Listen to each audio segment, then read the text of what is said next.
Nous allons avancer avec notre apprentissage et ici nous allons voir le mot-clé return qui est une notion très importante pour les fonctions de même que les paramètres. Donc à quoi sert le mot return? Return sert à sortir de la fonction à renvoyer une valeur qui n'est pas obligatoire. Je vais commencer par mettre à ce niveau virgule l'âge vaut virgule âge comme ceci. Et à ce niveau, mettre âge égale double quote Vincent. Je relance mon code. Vous voyez que ça nous affiche que nous n'avons pas de nom et l'âge vaut Vincent. Ce code, nous pouvons l'écrire différemment en mettant return à ce niveau, un return, et en supprimant le else, en mettant plutôt un if. Pourquoi je fais ça? Je fais ça pour que si on vérifie le premier if, si c'est vrai, on sort directement de la fonction grâce au mot return et le reste du code ne sera pas sauf si le nom n'est pas une chaîne de caractères vide. Donc si le nom n'est pas une chaîne de caractères vide, ça va entrer dans le deuxième if et ça va exécuter ce code. Nous allons faire une nouvelle fonction pour vérifier si l'utilisateur est majeur ou mineur. Je vais écrire cela ici en faisant un def majeur, prend en paramètre l'âge, deux points. Et ici, je vais faire if âge supérieur à 18, deux points, return true. On pouvait écrire ce code différemment en faisant si âge supérieur à 18, return, on va mettre supérieur ou égal. Supérieur ou égal à 18, return true. Else, return false. Donc ça veut dire si l'âge est supérieur ou égal à 18, tu retournes vrai, sinon tu retournes faux. Mais on va mettre return false. Donc si c'est pas vrai, on sait déjà que c'est faux. Je vais faire un print à ce niveau pour appeler ma fonction âge. Donc print parenthèse deux points est majeur, j'appelle la fonction. Et je vais entrer 16 comme paramètre. Et on peut faire autrement en créant une variable âge à ce niveau et en mettant juste l'âge dans le paramètre majeur. Je vais lancer mon programme. Vous allez voir. On dit, vous n'avez pas de prénom, l'âge vaut Vincent est majeur. Bon.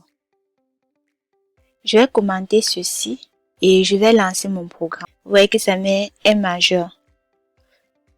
Si je rajoute la personne et je relance, ça me met la personne est majeur faux.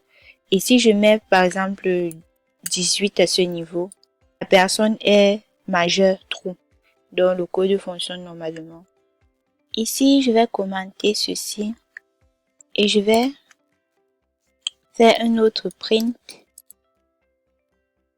Double quote. La personne a virgule un âge virgule un.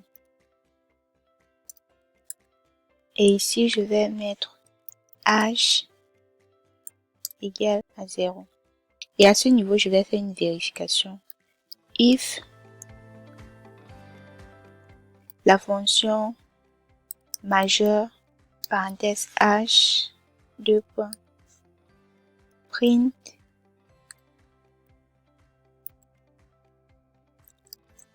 elle est majeur, elle if, deux points, print, est mineur. Et ici à l'intérieur, je vais venir vérifier en faisant si âge égal à 0, 2 points, return. Cette manière d'écrire n'est pas bien parce que dans une fonction, on ne peut pas retourner les valeurs et à un moment, on ne retourne rien. Ce qui veut dire qu'à la place de mettre un return false. Comme ça, c'est plus mieux que de mettre un if qui retourne un élément et un if qui ne retourne rien. Ce n'est pas conseillé. Il faut noter que le mot return est appliqué seulement dans les fonctions. Si je fais une vérification ici, je mets par exemple un si l'âge est égal à 0, return. Ça m'écrit cela en rouge parce que c'est pas conseillé. Le mot return est applicable seulement dans les fonctions. Et par contre, il y a un autre mot qui permet de dire que le code a été bien exécuté. C'est le exit. Exit 0 veut dire que le code a bien été pris en compte et il n'y a pas d'erreur. Maintenant, dans le cas où vous voulez renvoyer une erreur, vous pouvez mettre un autre nombre que 0. Si je relance mon code, vous allez voir que ça affiche début du programme et après ça met will exit de code. Ça veut dire qu'il n'y a pas eu d'erreur. Le code a bien été pris en compte. Maintenant, je vais changer cette valeur et je vais mettre 16. Je relance. La personne a 16 ans. Elle est mineure. Fin du programme. Vous voyez que notre code fonctionne normalement et qu'il n'y a pas de problème ni d'erreur. Et à très bientôt pour une prochaine vidéo concernant la refactorisation du code.